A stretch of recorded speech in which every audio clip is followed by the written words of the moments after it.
wabarakatuh. Perkenalkan, kami dari kelompok 2 akan mempresentasikan tugas akhir kami yang berjudul User Journey Map Pelaku Usaha dalam Proses Perizinan Berusaha melalui OSS RBA. Saya Latifah Irbah selaku moderator pada presentasi kali ini, dan rekan-rekan saya yaitu Isabel Putriadi, Alifah Hayati, Devi Rahmawati, dan Nurul Hidayati Salsabila. Untuk mempersingkat waktu, langsung saja materi pertama yang akan dipresentasikan oleh Isabel. Kepada Isabel dipersilakan.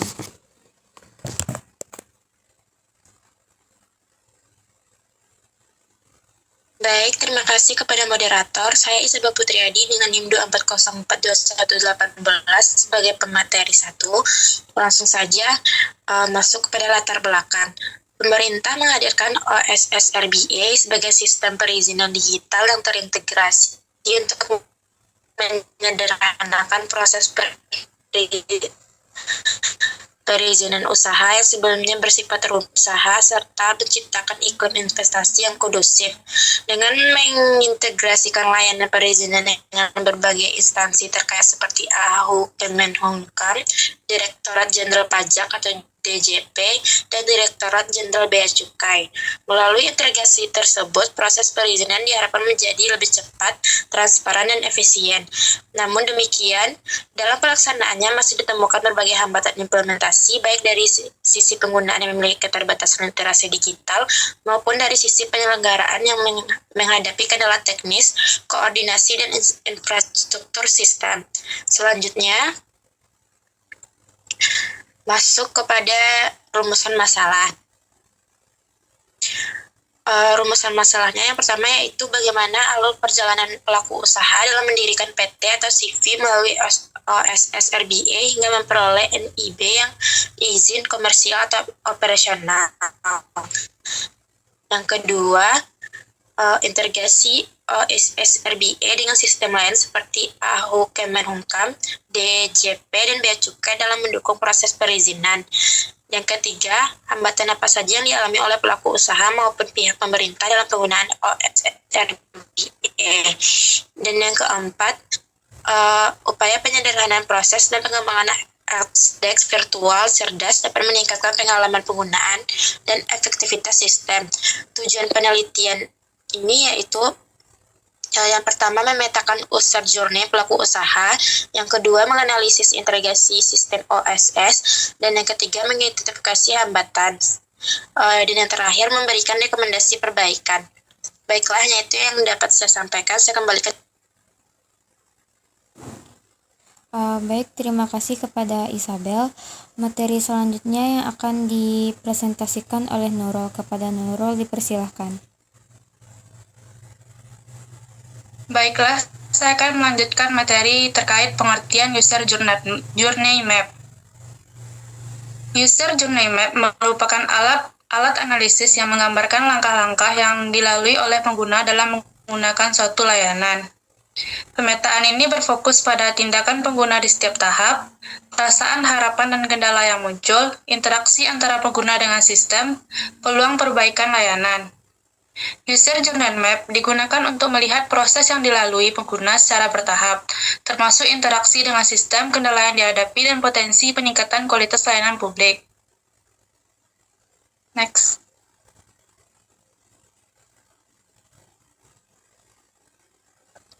Selanjutnya yaitu tujuan pembuatan User Journey Map OSS.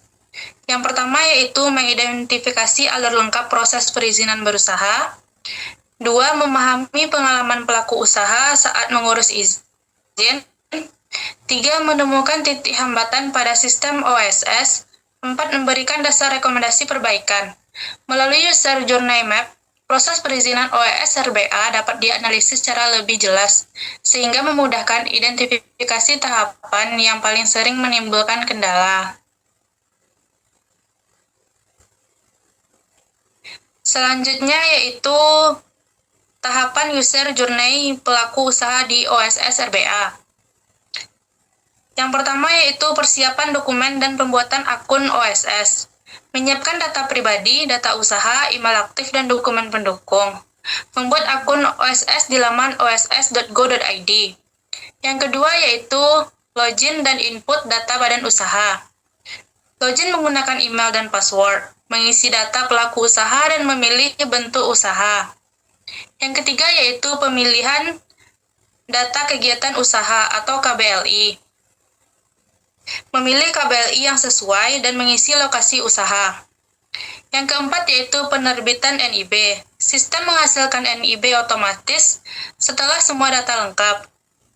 Yang kelima yaitu pengurusan izin komersial atau operasional. Melengkapi persyaratan tambahan sesuai tingkat risiko, mengunggah dokumen teknis jika ada. Yang keenam yaitu monitoring status perizinan, mengecek status perizinan dan mengunduh izin yang sudah terbit. Pelaku usaha harus melalui beberapa tahapan berurutan dalam OSS RBA, mulai dari pendaftaran akun hingga izin usaha, diterbitkan secara resmi melalui dashboard OSS. Sekian pemaparan dari saya kembalikan kepada moderator. Terima kasih kepada Nurul yang telah menyampaikan materinya. Materi selanjutnya akan dipresentasikan oleh Alifa. Kepada Alifa dipersilahkan. Baiklah, terima kasih moderator. Selanjutnya saya akan menjelaskan materi terkait integrasi sistem OSS RBA. Nah, di sini tuh integrasi sistem OSS RBA ini terbagi atas 3 hubungan. Yang pertama terhubung dengan AHU Kemenkumham, dan yang kedua terintegrasi dengan DJP, dan yang terakhir terhubung dengan Bea Cukai. OSS RBA ini tidak berdiri dengan sendiri, tetapi terhubung dengan berbagai instansi pemerintah untuk memastikan legalitas, kepatuhan, dan juga sinkronisasi data pelaku usaha. Next, moderator. Nah, yang pertama yaitu ada integrasi OSS dan AHU. Di sini sistem OSS RBA merupakan platform perizinan terintegrasi yang tidak berdiri sendiri. Dan juga di sini integrasi pertamanya terlihat antara dengan sistem administrasi badan hukum dan Kemenkumham. Ketika pelaku usaha mengajukan pendirian badan usaha seperti perseroan terbatas melalui SS, sistem ini bekerja berdasarkan ketentuan bahwa pendirian PT harus didasarkan pada akta notaris serta memuat anggaran dasar dan keterangan lain berkaitan dengan pendirian perseroan. Dan di sini data yang dimasukkan seperti akta pendirian, susunan pemegang saham, modal, dan juga identitas pengurus secara otomatis dikirim ke AHU online untuk diverifikasi. Sebagaimana dijelaskan bahwa permohonan pengesahan badan hukum kini diajukan melalui jasa teknologi informasi sistem administrasi badan hukum secara elektronik kepada Menteri. Setelah diverifikasi, AHU menerbitkan keputusan Menteri mengenai pengesahan badan hukum, di mana akta pendirian PT kemudian menjadi dasar untuk pendaftaran perizinan PT dalam sistem OSS. Nah, integrasi ini tuh memastikan bahwa setiap perusahaan yang terdaftar di OSS benar-benar tercatat sebagai badan hukum yang sah dan juga memenuhi ketentuan pendirian perseroan menurut undang-undang serta UU PT yang berlaku. Next, moderator.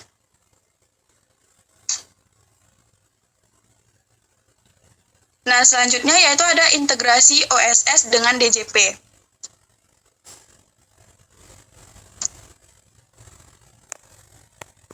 Integrasi OSS RBA dengan Direktorat Jenderal Pajak memperkuat kemudahan berusaha di Indonesia, sejalan dengan temuan yang ada dalam jurnal Matra Pembaruan yang menyoroti peran OSS RBA dalam penyederhanaan proses perizinan dan juga pelayanan bagi pelaku usaha.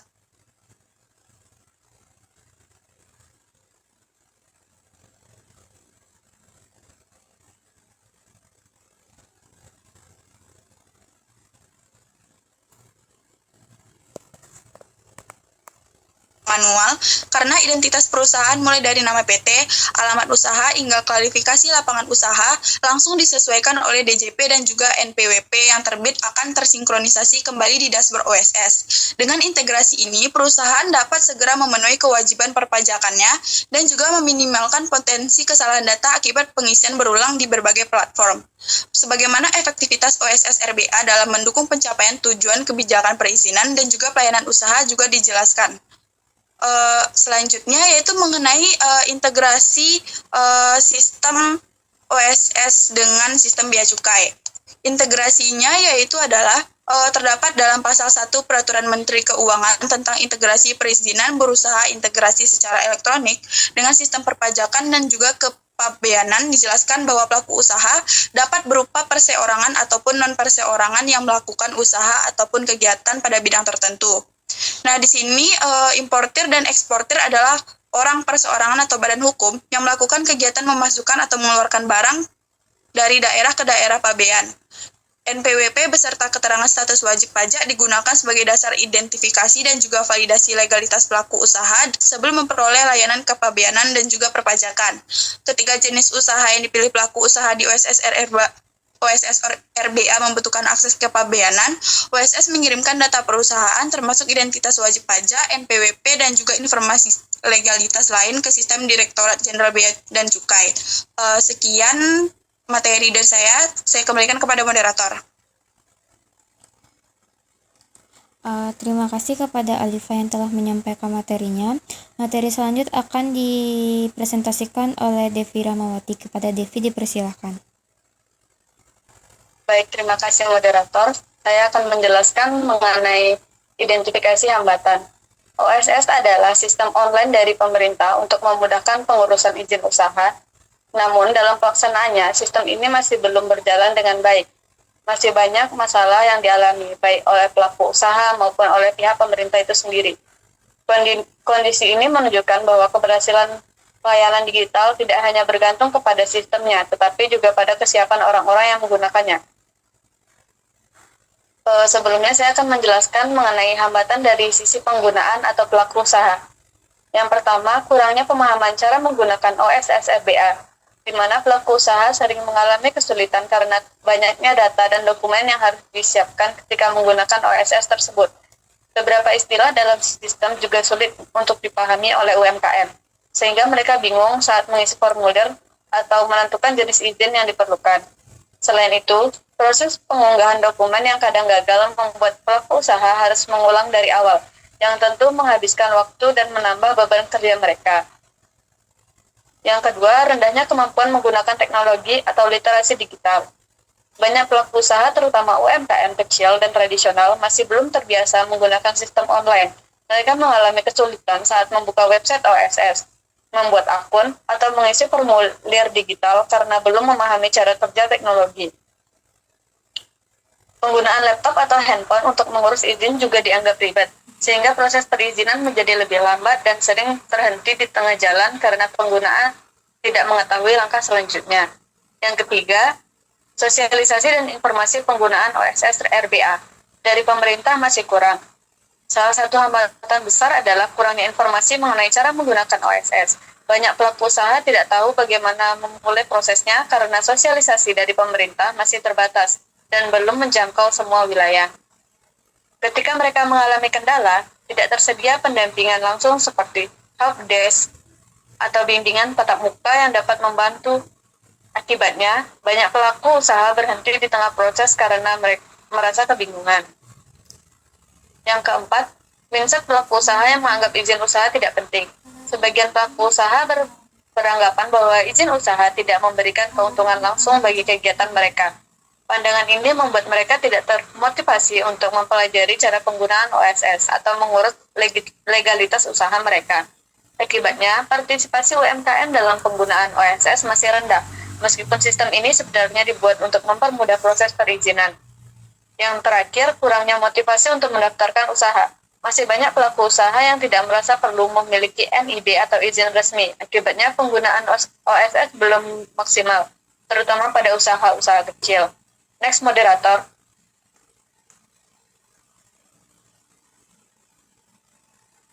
Selanjutnya, hambatan dari sisi penyelenggaraan atau pemerintah. Yang pertama, ada kendala teknis sistem. Sistem OSS sendiri masih memiliki banyak kendala teknis. Website sering error, loading lama, dan server tidak stabil, khususnya ketika banyak pengguna mengakses secara bersamaan. Tampilan sistem juga kurang ramah pengguna, sehingga menyulitkan pelaku usaha ketika mengikuti langkah-langkah pendaftaran. Kendala ini membuat proses pelayanan tidak lancar dan dapat menyebabkan data tidak tersimpan dengan baik. Yang kedua, ada keterbatasan SDM aparatur. Tidak semua aparatur pemerintah memiliki kemampuan teknis yang memadai untuk mengoperasikan OSS tersebut. Sebagian petugas masih kesulitan memahami fitur-fitur dalam sistem, sehingga tidak bisa memberikan bantuan yang tepat saat pelaku usaha mengalami hambatan. Kurangnya pelatihan membuat pelayanan menjadi lambat, terutama dalam proses verifikasi data atau penyelesaian masalah teknis. Yang ketiga, adanya penolakan atau kesulitan beradaptasi dari petugas, di mana beberapa petugas lebih nyaman dengan cara kerja manual sehingga belum sepenuhnya menerima sistem digital. Hal ini membuat proses pelayanan menjadi lambat. Yang keempat, kurangnya koordinasi antar instansi. OSS mengintegrasikan banyak instansi dalam pemberian izin usaha. Namun koordinasi antara instansi sering tidak berjalan optimal. Ketika komunikasi antar lembaga tidak lancar, proses verifikasi atau sinkronisasi data menjadi terhambat, sehingga membuat penerbitan izin memakan waktu lebih lama. Ketidaksinkronan data antar instansi juga menimbulkan kebingungan baik bagi pengguna maupun aparat pemerintah. Yang terakhir, infrastruktur teknologi belum merata. Keterbatasan infrastruktur teknologi juga menjadi hambatan terutama di daerah yang akses internetnya masih lemah. Beberapa unit pelayanan masih menggunakan komputer atau perangkat kerja yang tidak memadai untuk menjalankan sistem OSS tersebut dengan optimal. Situasi ini membuat proses pelayanan lambat dan tidak efektif, baik bagi petugas maupun pelaku usaha.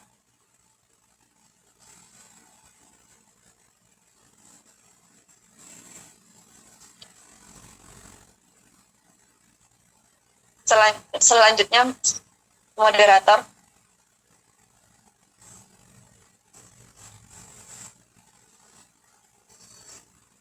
Selanjutnya kita masuk kepada rekomendasi simplikasi proses OSS RBA dan pengembangan helpdesk virtual cerdas. Yang pertama, kita akan membahas mengenai simplikasi proses pemenuhan komitmen OSS RBA. Yang pertama dengan penerapan sistem upload dokumen otomatis terbimbing atau auto-check. Pada tahap pemenuhan komitmen, pelaku usaha sering mengalami hambatan seperti dokumen tidak sesuai format, ukuran file terlalu besar, atau informasi dokumen tidak terbaca oleh sistem. Hambatan ini menyebabkan proses verifikasi dari kementerian atau lembaga menjadi lambat dan sering berulang. Untuk menyederhanakan proses tersebut, OSS perlu menerapkan fitur auto-check yang bekerja melakukan pengecekan otomatis sebelum dokumen dikirim. Fitur ini mencakup yang pertama pengecekan format PDF atau JPG, yang kedua pengecekan ukuran file, yang ketiga pengecekan kelengkapan dokumen, yang keempat mendeteksi kekosongan data penting dalam lampiran, yang kelima memberikan tanda peringatan jika dokumen tidak memenuhi syarat. Penerapan sistem validasi otomatis pada perizinan digital dapat mengurangi tingkat kesalahan administratif serta mempercepat durasi pemrosesan karena kesalahan terdeteksi sejak awal. Dengan demikian, pelaku usaha dapat memperbaiki dokumen sebelum mengirim sehingga mengurangi risiko penolakan dan mempercepat proses verifikasi. Manfaat utamanya adalah dengan mengurangi waktu perbaikan dokumen yang salah, memastikan dokumen yang masuk sudah sesuai standar PP nomor 5/2021, memberikan pengalaman pelayanan publik yang lebih efisien. Yang kedua, dengan pengembangan checklist dinamis berdasarkan KBLI dan tingkat resiko. Dalam OSS RBA, kewajiban pemenuhan komitmen sangat bergantung kepada KBLI dan tingkat resiko. Namun, banyak pelaku usaha tidak memahami dokumen apa saja yang wajib dipenuhi karena informasinya tersebut tersebar dan tidak tersaji dalam satu tampilan yang sistematis. Untuk menyederhanakan prosesnya, OSS perlu menyediakan checklist dinamis otomatis yang muncul sesuai KBLI yang dipilih pengguna dan langsung menyesuaikan tingkat risikonya. Ada rendah, menengah rendah, menengah tinggi, atau tinggi. Checklist ini menampilkan daftar dokumen wajib, instansi penerbit atau verifikator, estimasi waktu penyelesaian, contoh template dokumen, serta keterangan tambahan. Misalnya, jika lokasi usaha di kawasan tertentu membutuhkan izin lingkungan. Rekomendasi ini sejalan dengan prinsip perizinan berbasis resiko pada PP nomor 5 tahun 2021 yang mengharuskan penyederhanaan syarat administrasi sesuai tingkat resiko masing-masing usaha. Dengan checklist dinamis, pelaku usaha tidak lagi menebak dokumen apa yang diperlukan sehingga meminimalisasi kesalahan dan mempercepat pemenuhan komitmen. Manfaat utamanya dengan menghilangkan kebingungan pelaku usaha, menjamin dokumen yang dipenuhi sesuai ketentuan risiko, mengurangi beban konsultasi manual ke Kementerian Teknis. Yang ketiga, penyediaan notifikasi real-time dan pengingat batas waktu. Penggunaan OSS ini sering melewatkan batas waktu pemenuhan komitmen karena kurangnya notifikasi mengenai status verifikasi. Untuk menyederhanakan proses, OSS dapat mengembangkan sistem notifikasi real-time melalui email dan dashboard, termasuk pengingat otomatis jika ada dokumen yang dikembalikan atau batas waktu komitmen mendekat. Manfaat utamanya adalah untuk mencegah keterlambatan pemenuhan komitmen, mempercepat komunikasi antar sistem dan penggunaan, serta meningkatkan transparansi proses verifikasi. Kita masuk kepada pengembangan fitur helpdesk virtual cerdas OSS. Yang pertama dengan chatbot AI 24 jam dengan panduan langkah demi langkah.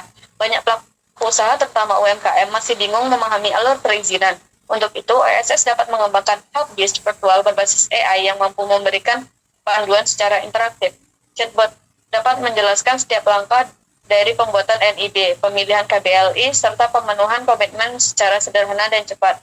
Laporan Kementerian Kominfo pada tahun 2022 menyebutkan bahwa penggunaan chatbot dalam pelayanan publik dapat menurunkan beban administrasi hingga 40% dan mempercepat penyelesaian keluhan. Fitur ini sangat penting karena OSS digunakan oleh jutaan pelaku usaha dengan tingkat literasi digital yang berbeda-beda. Fungsi chatbot itu adalah yang pertama, menjawab pertanyaan 24 jam, memberi panduan langkah per langkah sesuai jenis usaha, mengingatkan dokumen yang diperlukan, serta memberikan contoh dokumen yang benar. Yang kedua, dengan fitur analisis otomatis untuk error dan kendali teknis. Fitur helpdesk virtual dapat dilengkapi kemampuan menganalisis error secara otomatis. Penggunaan cukup mengunggah screenshot error atau menjelaskan kendala, lalu sistem akan membaca pola error tersebut dan memberikan solusinya.